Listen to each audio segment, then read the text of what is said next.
So the last few times that I have done a Read It or Unhaul It, I DNF'd every single book that I've read. And I am getting tired of that pattern. So today I think I am going to switch it up just a little. And with that, welcome book lovers, I'm Kiki. Welcome back to my little corner on the internet. It is lovely to see you here. And I am going to continue my Read It or Unhaul It series because I haven't done one of these in a while. Mostly because I have been trying to actually rate my books rather than just DNF all of them. Because DNFing doesn't really count towards your reading goals, and that is something that annoys me a lot. So like when you track it, on all the apps. And so I was trying to actually get my books read. Now that I'm almost at 100 read books so far this year, I feel like I can also definitely get back to maybe DNFing a couple and getting that TBR down, So I am going to switch it up a little bit this time because the last few times what I did was mostly like I specifically chose books that I knew would have a sort of low-ish chance of actually being fully read. So all of them being DNFs wasn't necessarily a surprise. Now, I am calling this Read It or Unhaul It because I am putting all of the books that I am DNFing and wanting to unhaul on a shelf that I'm calling my unhaul shelf. And I am going to get rid of those books at a later date, mostly because I still have a lot of empty space on my bookshelves. This side is worse, and there's a lot now there as well, and I want my shelves to actually be sort of filled up, and until that time happens, I am going to keep them for now. There are a few that I might want to give a second chance to, potentially, at one point, maybe. We will see. But I am not really having a TBR for this video set, at least not really. I have a couple of books in mind. Some of them are most definitely on my, what month is it? Oh, June TBR. And others aren't.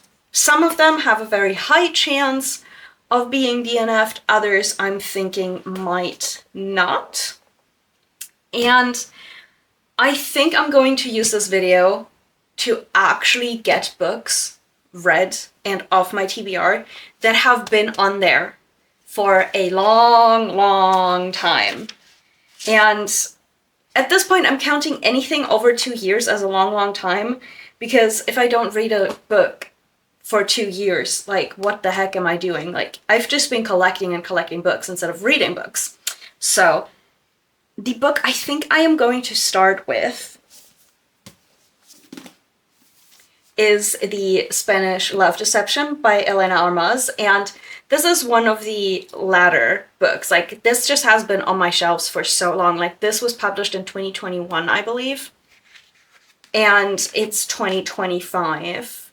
Yeah, I think I got it around 2022, maybe, and it's time. It's also we're slowly getting into summer, so I feel like a summery romance book feels like a vibe. Also, A Wedding in Spain. Love it. That is most definitely a vibe. So hopefully the first read of this video is actually going to be one that I actually read. And then we will continue with some other books. I'm eyeing two. One of them German, one of them English. Both very likely DNFs, although they might surprise me. And then I have so many others. I don't know how many books I'm going to try to read in this video yet. We will see.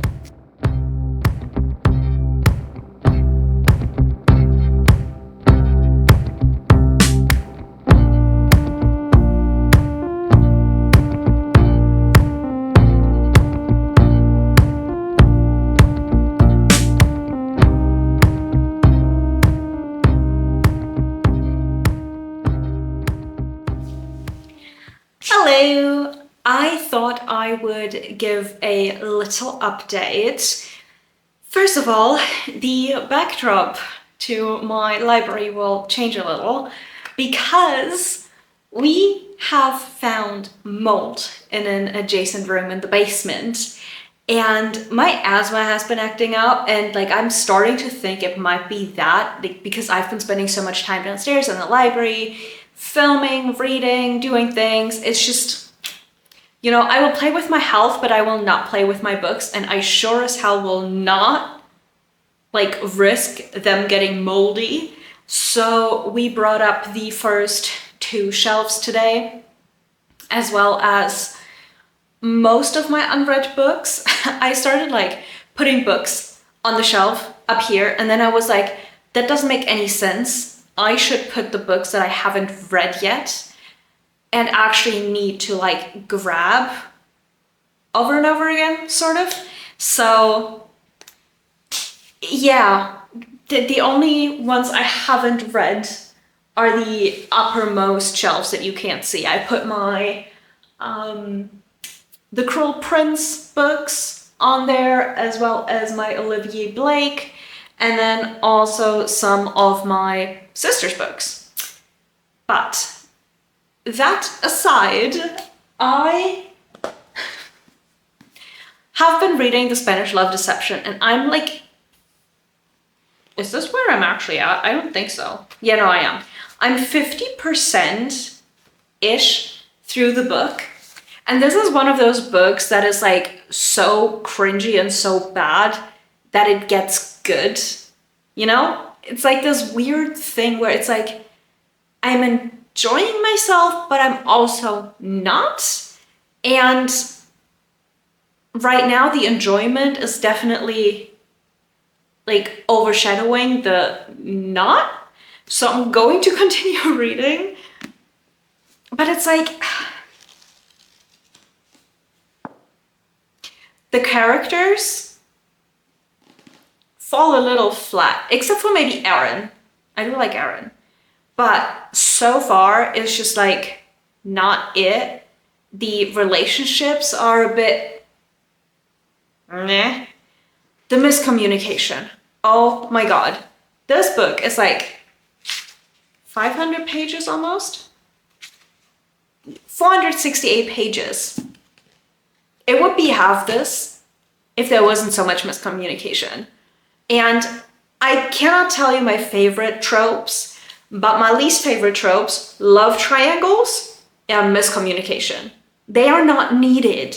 You can write such beautiful, realistic, wonderfully enjoyable stories without these 2 tropes. Please, my God.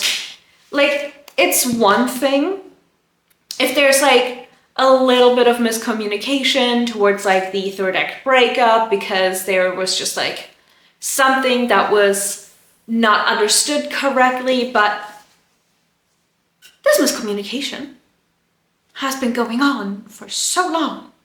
And it's like, it's basically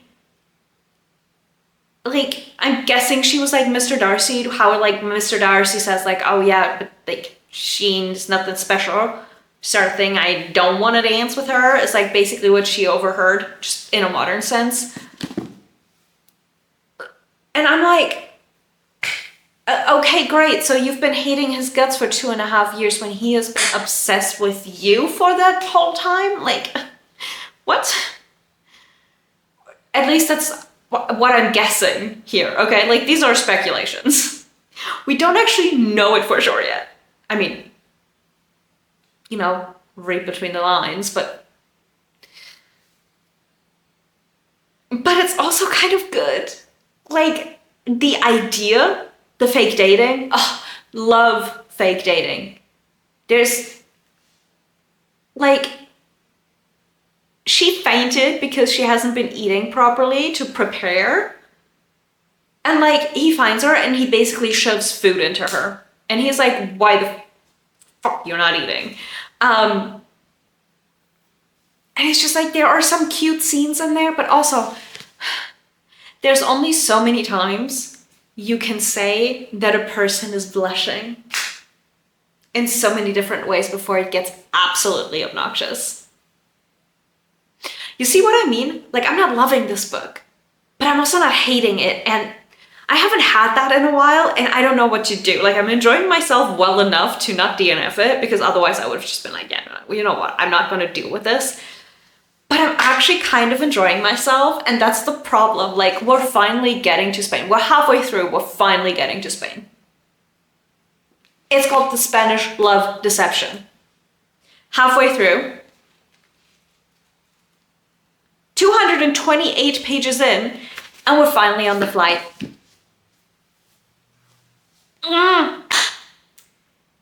Very mixed feelings, but I mean, that's also one way to like enjoy a book, I guess.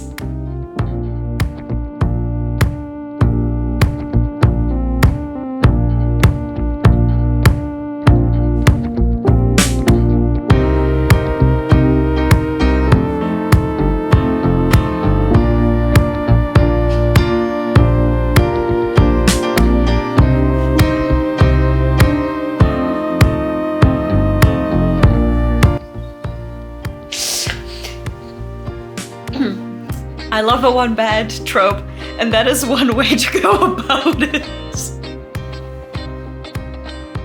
Oh God.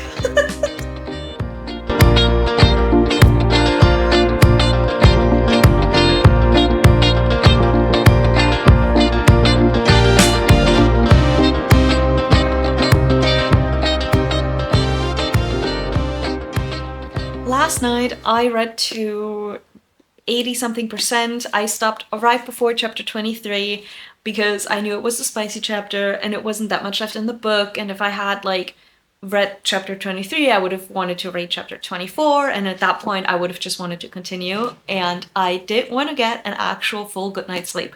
So I forced myself to stop, which is already a good sign technically. But today, I didn't even give the day a proper like chance to start, and I picked this back up because I was like, I am finishing this today in the morning. And I am realizing that I really need to like start getting up earlier in the morning to like pick up a book and read for like 30 minutes to an hour. Like, I need to put that into my non-existent routine. But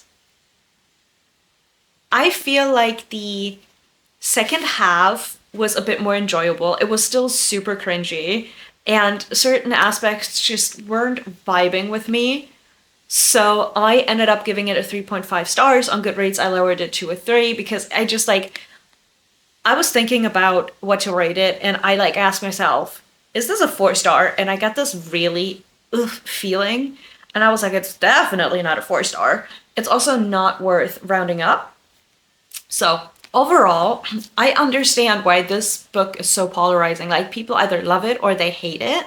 I feel like, from what I've seen, because I actually searched it up on TikTok and I wanted to see, and people were like either loving it or they were like, oh, this is such a bad book. This is one of the worst books I've read in a while. I DNF'd after like so many like percent or whatnot. I get it. If you cannot get through cringe, don't rate it. I feel like it's so cringy. Also, the miscommunication is a bitch. Just gonna put it out there. And yeah. I do like Aaron.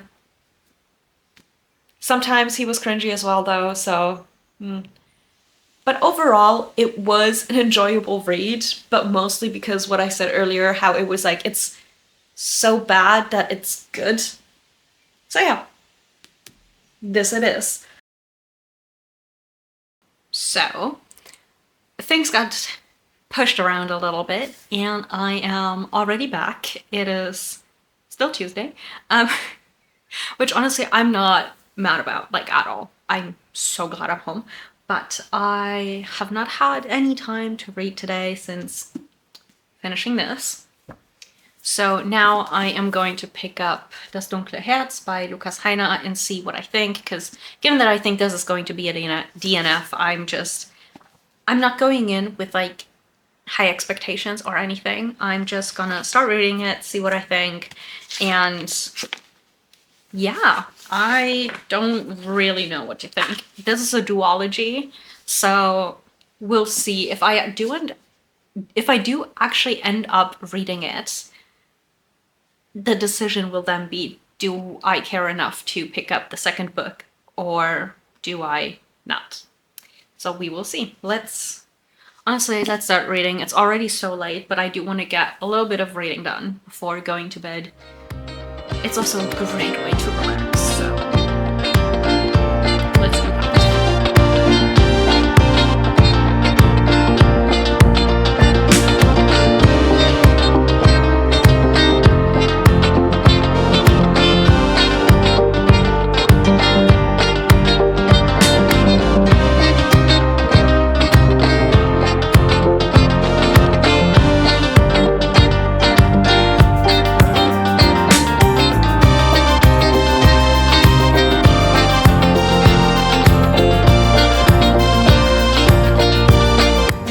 Chapter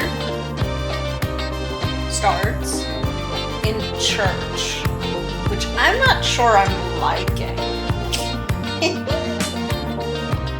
We'll see.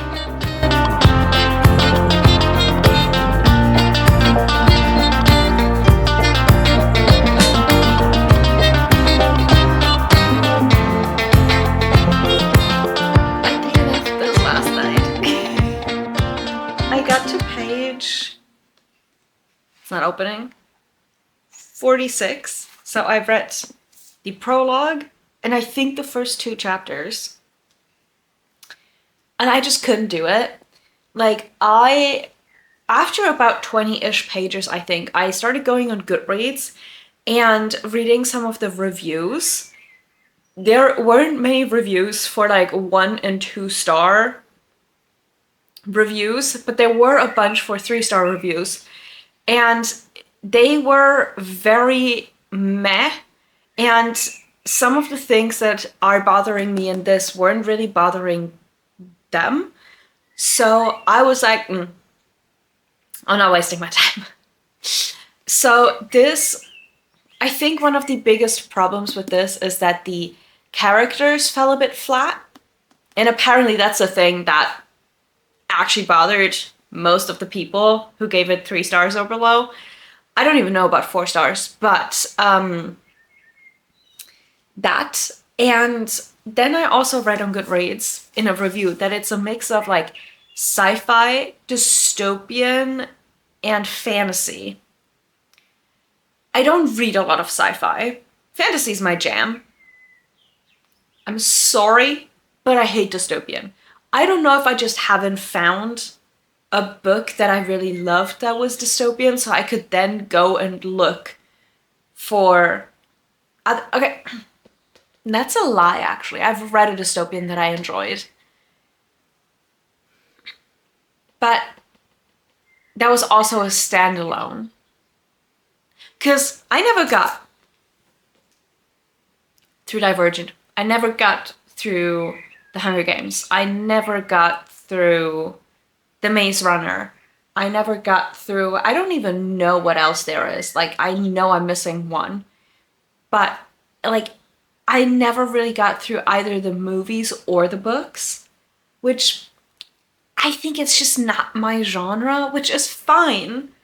It just makes me sad because I feel like there are really a lot of great books that are dystopian that are out there, and I can't enjoy them. And that makes me a little sad. But yeah, so that was already like a sort of red flag for me afterwards. And one of the biggest issues I think I've had with this is that it definitely has everything to do with me. I mean, it has a little bit to do with the book as well, but a lot to do with me. Like, I am one of the group of people who does not see pictures in their head when they read. I cannot imagine it. It's super sad. I basically have like an inner narrator when I'm reading a book. And I think that is why I love audiobooks so much, because it basically quiets all of the other voices and it's just the book that's being narrated, because then I have to really concentrate on the narration that is going on as well as reading the book. And so it's like audiobooks are my jam. But out of the 46 pages I read, I feel like at least 30 were just descriptions of a city. And given that I can't imagine it, I can't imagine the outline of the city, I can't imagine what the buildings look like. There was a really, really sort of detailed, like, description of a church. I could not picture it.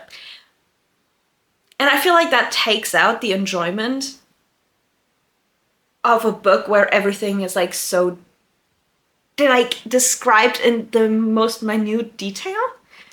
So this was definitely not a book for me, which is fine. I told my mom, like, I was like, yeah, I didn't care about it anymore. So I DNF'd it, and she was like, Kiki, not again. And she was like, when did you buy this book? Is that one of the ones that you, like, bought years and years and years ago? And I was like, no, it was like 2-ish years ago. But I didn't properly look at Goodreads when I bought this, which is honestly on me. But also with this, like, cover, I didn't necessarily expect the main character to be 14. It's also not said anywhere in the blurb. So honestly, that's not actually on me. I also ended up, like, I read the first, like, basically 3 chapters. The prologue and 2 chapters. And then I ended up reading the last chapter and the epilogue. And even that couldn't get me to want to read this book because none of it surprised me. Like, what the...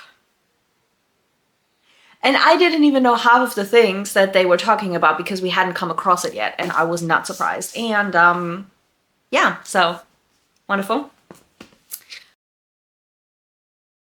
I am going to now start, well, not now, but today, I'm going to start reading The Darkening. I love foil on books. It is so cool. Anyway, this is... Right, this is the one with the, like, storm that like curses people if they get into the storm and stuff, and like a prince and a rebel, and you know, we know where this is going, but this is stuff I like, you know, use fantasy. So yeah, it's also sort of written massively. There's like, the chapter headers are like, take up like half the page, which means that out of the 392 pages that this book is long, oh, that's acknowledgements. Doesn't matter. It's still like 390 pages. It's really only like, I'm guessing 350 I actually have to read. So this will be today's book. I hope. We will see. And then, oh my god. I have 2 more books that I really want to read in this. I don't know if I'll have the time. We will see. If I do DNF the other German book as well, then I definitely have time to also start the, like, last book. We will see. We will see. So I thought I would give a little update. For the past 2-3 days, I've been trying to read this. And I say trying, not because I'm having to force myself through this book, but rather because I just have not had the time or energy or mental capacity, headspace, whatever you want to call it, to actually pick this up and read. I've only gotten to like page 84, which in 3 days is so freaking little for me, like, excuse me. But I am making the decision to not DNF this, but put it back on my TBR, like physical TBR, because I do think that I can really, really enjoy this book. It's just not happening right now.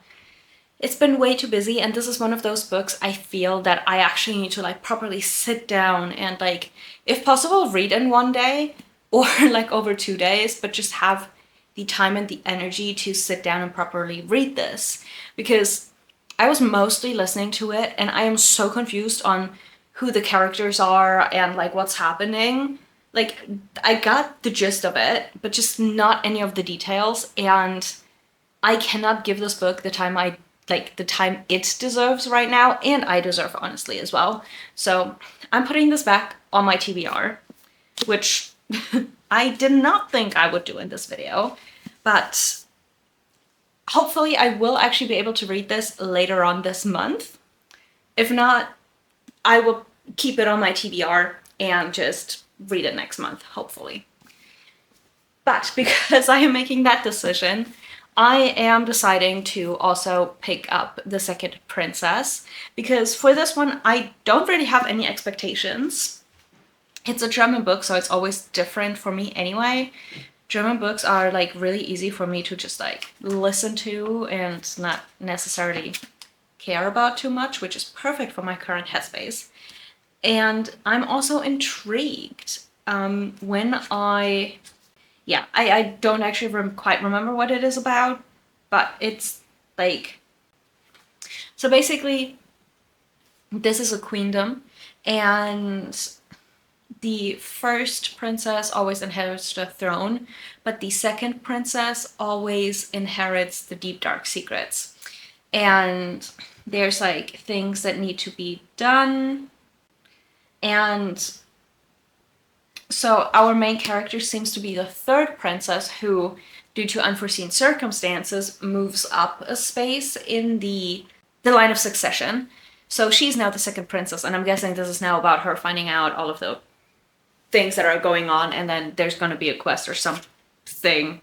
So I am in an interesting situation with this one. I am a quarter-ish through the book, which is page 116, and I'm about to start chapter 10. Is that like a fourth? Yeah, a little over a fourth, I would say. And we have only now gotten to the point where like we're starting to learn about like what our second, third princess is supposed to be doing. And like the whole setup to it, I don't know if I like it. Like, something that probably should have made me sad. Like, I was kind of sad, but not really. I was more annoyed with, like, other characters. And for the first time in a fantasy, have I come across something that seems a bit too fantastical? Like, the way it was set up just was not believable to me. Like, we have been, like, the whole time, almost, like, had no mention of any sort of magic or whatnot, like anything. And then when the coronation comes around, that's the first time we sort of see something that seems to be magical, like the wedding and coronation. And that could just be a feeling, though. Like, this place is so beautiful, it seems magical. Like, that's almost what it was described as. And then we get to the coronation, and then it's like there seems to be some actual magic involved. And then now she's supposed to go find like fight a, I don't even know, like a bone king almost thing that's like this weird shadow, and I don't even know. But the way it was delivered was just so unbelievable. And like I don't like our main character's family that much, but I am not sure if I actually like our main character. The thing I've liked the most so far about this book were the dresses. Like, I want some of them. They were described and they sounded beautiful, and I want them. But that's about it. So I'm wondering if I should DNF. like usually lately I have sort of like known, like I started a book and I've been reading a book and I was like, yeah, I need to DNF this. Here? I don't know. I'm very on the fence about it. So, last night I was wondering whether I should continue this, whether I should DNF it, like what's happening. And I did decide to read a couple more chapters to see what would be happening, given that, like, it was finally time to actually get to the story. And I am kind of glad that I did, because I am now a bigger chunk into the story, and it's like, it's okay. I'm like halfway through the book, and we're starting to like get to know things about this island kingdom and the different families and things like that. Like, I'm not loving it, but I'm definitely not hating it enough to warrant DNFing it, because so when I am thinking of DNFing, what I've started doing is I look at like the last chapter, the last couple of pages, and skim through it, see if anything that happens there piques my interest enough to sort of see if I want to continue reading. And for this one, I was like, actually, yeah, I do think I want to continue reading this one. So I have, and like I said, I got to like 50%. And yeah.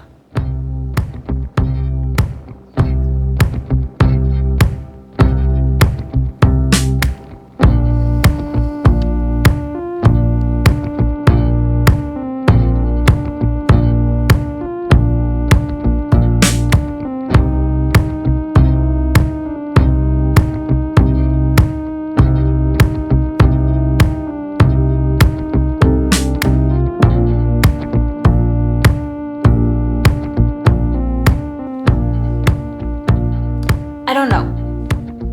Listen, there were things about this book where I could definitely see the vision. I just think the execution wasn't the best. Would I recommend this book? Probably not, to be completely honest. It's just kind of meh. You know? Like, he's okay, but it's nothing great. So, yeah, I don't quite know. Probably gonna be like a... It's probably not even gonna be a complete 3-star, which I should have known, but I really thought it would turn around a bit more, mind you. Yeah, so I've read it. I am going to put it on my Unhaul shelf though, because I am never rereading this. And this is in absolutely perfect condition, so I could decide to sell it if I wanted to. Or put it in like a little free library sort of thing. I don't quite know yet. It's just, it's not for me. Yeah. I also feel like a lot of people agree with that sentiment, given the average rating of this book. But I have now read both of the like lowest rated books on my physical TBR as seen on Goodreads. So, well, one of them I DNF'd, and the other one I did finish but didn't like, so. Yeah, honestly, I'm still kind of glad that I've read it. Which usually when I don't like a book is not the case. It's just, for this one, I can't really explain it. Like, I didn't like this book, really. I wouldn't recommend it, but I still am glad that I finished it.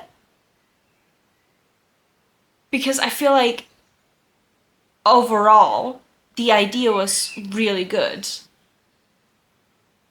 I don't know. I mean, the ending was kind of cute, but yeah.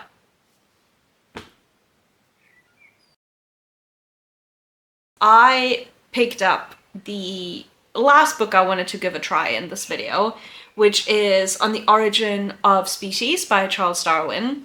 And I have to admit, I am going to skip a whole chunk of it, which is like an introduction to this edition and a postscript, a note on the text, a selected bibliography, and a chronology of Charles Darwin, and which is like a good chunk of what it like is happening before the book starts, and I can't be bothered, honestly. So I am going to give Charles Darwin a try. I picked this up years and years and years ago, so I don't know what I will think, and I will just have to see, honestly. I do not have super high hopes for actually finishing this book, or especially not in this video.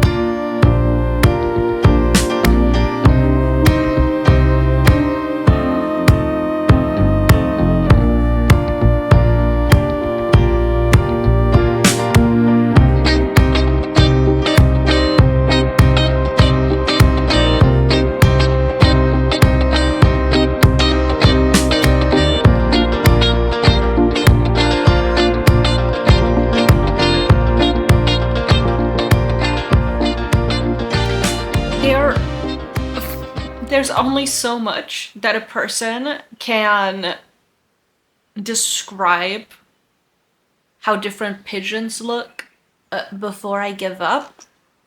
Unfortunately, I only made it like 22 pages in. Overall, it is super interesting, right? Like, there's a reason I bought this.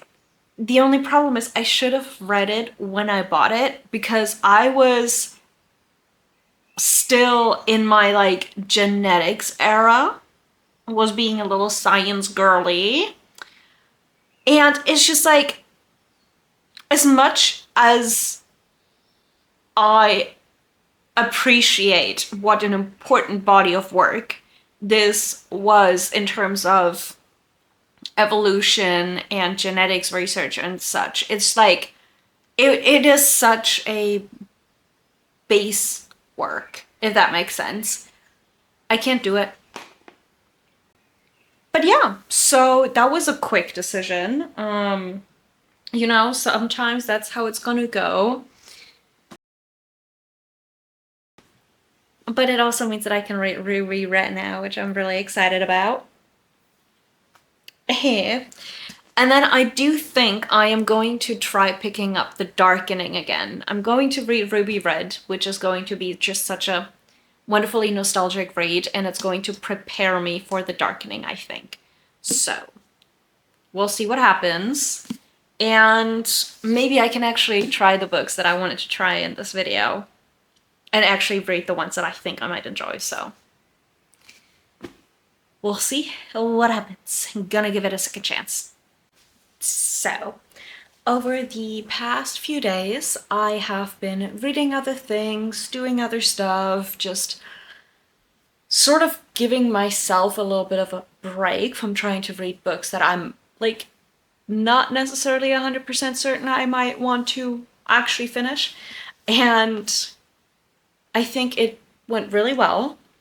I read one of my favorite books in its newest edition, and it was such nostalgia. It was pure nostalgia. It was wonderful, beautiful. I just loved it.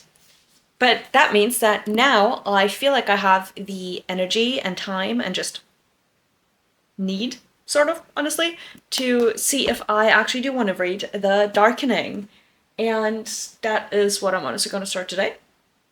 So, let's do it. Because, like, I've read the first, I don't even know how many chapters, so now it's like rereading those for now and then seeing if I actually continue.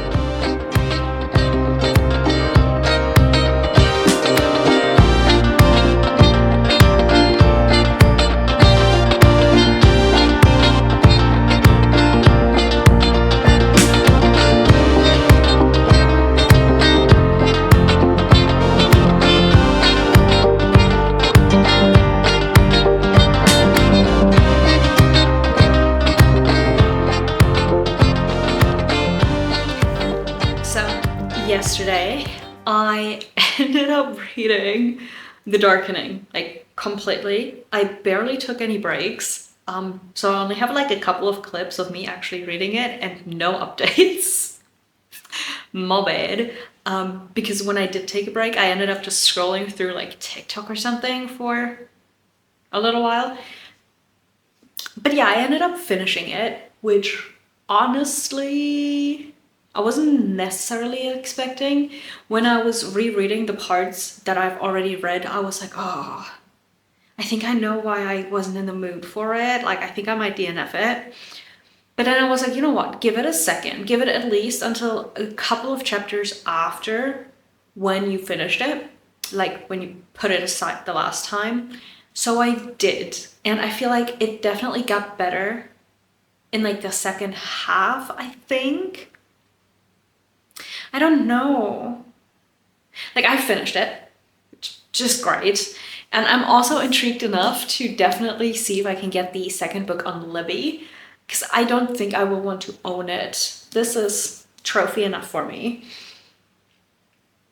But yeah, I was very meh about it. Like I gave it 3.5 stars. Like, did I enjoy it? Sure. Did I love it? No. But I also didn't hate it. I think it's just, it wasn't necessarily for me. I also honestly think that I'm in a little bit of a fantasy slump. Like it's just not hitting the way fantasy usually hits, which is very sad because it's one of my favorite genres, if not my favorite genre. And it's just, yeah, overall, I really like the idea of this storm that when you touch it, you are cursed. Nobody really understands why, and this storm just sort of showed up. I don't remember, like 200, 300 years ago, nobody really understood why. And then there's the city that it surrounds is sort of, it's very classist. Like you have your royal family, they live in the first sector and like sort of nobles, I guess. And then like there's the second sector and the third and the fourth and the fifth ring. And like the sixth and seventh ring had already fallen victim to the storm. Like it's gone. And our main character is from the fifth ring, and her parents were sort of like rebels, and they never really told her much though. Well, her dad never did. Her mom is no longer with us. And like I really like that storyline, like that idea. Like overall, I really enjoyed the overarching story, especially towards the end when we finally got some information about what was happening. And I'm really intrigued to see what will happen in the next book. But it just wasn't anything special to me. I don't know if it was the writing, if it was the pacing, if it was the characters, or yeah, I don't quite know why. It's just, it probably just wasn't for me personally, which is fine. I think I would still recommend it because overall I liked it. So I don't really know what else to say about that. I thought I would also quickly do a recap as to like what I read and what I didn't read. So finishing wise, I did finish The Spanish Love Deception by Elena Ross as well, which was also like a 3-star read. And it was awesome.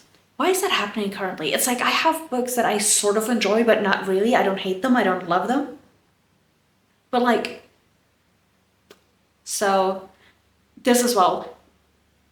I've talked about it in the video, so yeah, it's the first book I read in this video, so I've talked about it a lot. And do I recommend this? I guess. Maybe? It really depends on how much cringe you can like deal with, honestly. Then I also finished The Second Princess by Christina Hima. Do not ask me what I rated this. I think I probably would rate it less now because I have not thought about this book since finishing it, which is never really a good sign, necessarily. It's German. This is probably not a recommendation. If you're German, I don't think I would recommend this book. Which, same with this one, I DNF'd this one. These two were sort of like when I was choosing my June TBR, one of the prompts was that I should choose the book with the lowest rating on Goodreads. And both of these had the same rating at the time of me choosing. So I chose this because I sort of knew that I was very likely to DNF it. And this one I thought I would read. Turned out to be exactly that. I probably could have DNF'd it, but I was intrigued enough to not do that. And the last chapter sort of was like, yeah, I actually do want to know how they get there. It's a standalone. So like, this is a duology, so that was also like part of it. But I don't think I would recommend them, you know? And then the last book I sort of read, started, tried, whatever you want to call it, is On the Origin of Species by Charles Darwin. And I did decide to DNF it. And in the same breath also put this off of my TBR, which is Charles Darwin's evolutionary writings, including the autobiographies. Now, listen, I am putting these off of my physical TBR because I want to take the pressure off, okay? Like, I still feel like at some point in a couple of years when I really feel like I want to read it and like gain something from it, I might try these again. I might try On the Origin of Species. I might try the evolutionary writings. I do not know. Yeah, I'm gonna keep them, but it's just not something I'm interested in reading anytime soon, to be completely honest. Which, yeah, well, we'll see what happens. But that also means that I actually... So I got 6 books off my physical TBR, which I'm happy with. But funnily enough, it's also technically 3 DNFs and 3 books I actually read. So we love that. And yeah. Now I need to figure out what to read next. Thank you so much for watching. I hope you enjoyed. If you did, please consider giving it a thumbs up and maybe subscribing. I would love to have you here. And next few videos are probably just going to be my July TBR and a big sort of mid-year wrap up, because I am at 102 something read books and I haven't done a single wrap up. Don't ask me why. I just haven't. So I'm gonna do a mid-year one and then an end of the year one. So we'll also be seeing how I'm doing with my reading challenges, because I have no clue. So I hope to see you in the next one. Bye.